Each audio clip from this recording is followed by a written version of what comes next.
Biden's own press secretary, Karine Jean-Pierre, was guilty of this very thing of being an election denier. That's undermining democracy, apparently, according to Biden.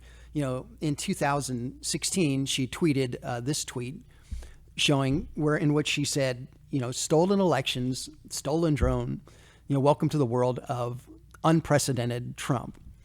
And she did the same thing. She had similar tweets regarding Georgia Governor Brian Kemp, saying that he was not the rightful winner of the 2018 governor's race that Stacey Abrams was. So Peter Doocy did a good job calling her out on this, saying, well, watch what he says right here. You tweeted in 2016 Trump stole an election.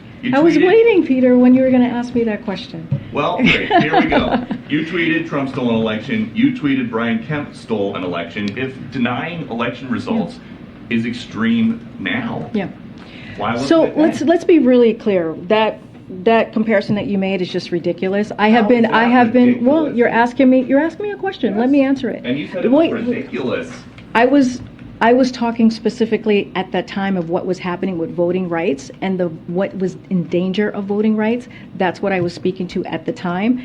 And here's the thing. I have said Governor Kemp won the election in Georgia. I've been clear about that.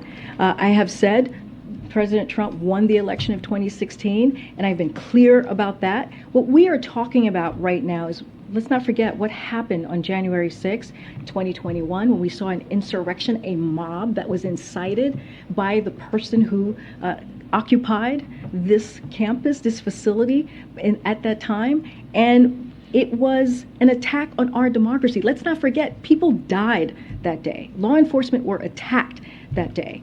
That was the danger that we were seeing at the time. That's what the president has called out, and that's what he's going to continue to call out. So yes, when you have MAGA Republicans, a extreme part of Republicans who just deny or do not want to really say what exactly happened on that day, or say it was a protest when it clearly was not a peaceful protest. That's not what we saw on that day. Yes, the president is going to call that out.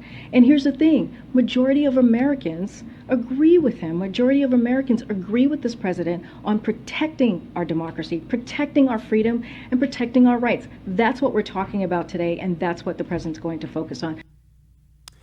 Well, I think it's convenient that she now agrees that Trump and Kemp are the winners, when, of course, Trump's now out of office and Kemp's about to run for re-election. But so it's no longer an issue. And of course, she's working for her boss, who's saying that if you deny elections, you're undermining democracy. So all of a sudden she's had a come to Jesus moment, or whatever you want to call it. And she's, saying that these people are now the legitimate winners.